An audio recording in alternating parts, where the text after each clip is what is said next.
Last video में हमने देखा कि प्रेसिडेंट की सीट अगर वैकेंट हो जाती है तो उसकी जगह पर कौन बैठता है? Vice president.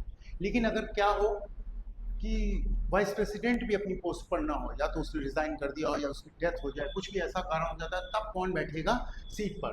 तो प्रोविजन किया गया कि वाइस प्रेसिडेंट अगर नहीं है तो उसकी जगह पर chief justice of India CJI बैठेगा प्रेसिडेंट के पोस्ट पर। कुछ ऐसा हो जाए कि सीजीआई भी नहीं है, मान लीजिए, कभी कभी हो सकता है कि मान लीजिए हार्ट अटैक पड़ गया हमारे कुर्सी के, तो क्या हो? तब उसकी जगह पे बैठेगा सीनियर मोस्ट जज ऑफ सुप्रीम कोर्ट, बैठेगा उस प्रेसिडेंट के पोस्ट पर।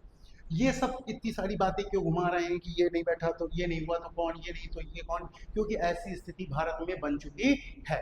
जब 1969 में आकस्मिक हृदयाघात पड़ा, हार्ट अटैक पड़ा हमारे यहाँ पर जाकिर हुसैन साहब को, जो कि प्रेसिडेंट थे, तब एक ऐसी स्थिति उत्पन्न हो गई थी। उस समय पे क्या हुआ, उसमें वाइस प्रेसिडेंट थे वीवी गिरी साहब, और दूसरी तरफ एक नीलम संजीवा रेड्डी। कांग्रेस कांग्रेस में उस समय बहुत फ्रैक्शन चल रहा था।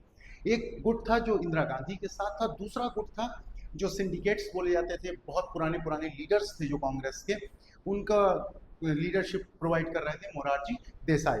तो कांग्रेस ने अपना जो ऑफिशियल कैंडिडेट चुना, वो किसको चुना? नीलम संजीवा रेड्डी को।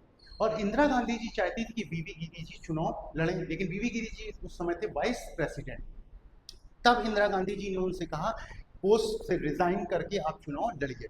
वीवी गिरी जी ने भी वैसा ही किया, उन्होंने अपने पोस्ट से रिजाइन किया, और दूसरी तरफ से कांग्रेस के ऑफिशियल कैंडिडेट नीलम संजीवा रेड्डी जी मैदान में उतरे।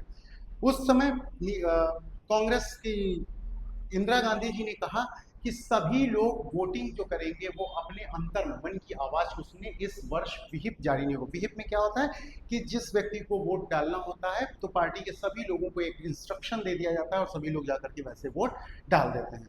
तो इसमें क्या कहा इंदिरा गांधी जी ने कि सभी लोग अपने अंतर मन की आवाज को सुने, और रिजल्ट क्या निकल के आया? अंतर आत्मा की आवाज जीत गई, यानी कि कांग्रेस का ऑफिशियल कैंडिडेट हार गया। ये पहली बार हुआ कि कांग्रेस का ऑफिशियल कैंडिडेट हारा, नीलम संजीवा रेड्डी जी हार गए, और वीवी गिरी जी जो कि कैंडिडेट थे इंदिरा गांधी की, उनकी जीत हो गई। ये पहली बार हुआ।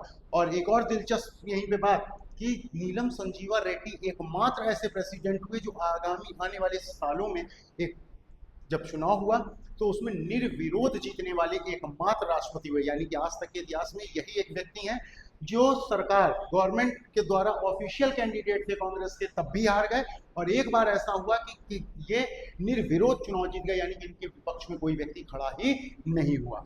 तो एक और क्वेश्चन यहीं पे जनरेट होता है कि क्या कोई सीजीआई कभी बैठा? तो यही जो कंडीशन थी, जब वाइस प्रेसिडेंट ने यहाँ पर इस्तीफा दिया तब इनकी जगह पर सीजीआई को बैठने का मौका मिला। तो केवल एकमात्र चीफ जस्टिस ऑफ इंडिया हमारे यहाँ पर बैठे 1969 में, जिनका नाम था मोहम्मद हिदायत उल्ला। और ये सारा प्रोविजन कि अगर वाइस प्रेसिडेंट नहीं है तो कौन बैठेगा, चीफ जस्टिस ऑफ इंडिया नहीं है तो कौन बैठेगा, ये सारा प्रोविजन किया गया president discharge of functions bill को पास किया गया 1969 में, उसके द्वारा ये प्रोविजन किया जाता है। ऐसे ही इंपॉर्टेंट फैक्ट्स के लिए जुड़े रहिए।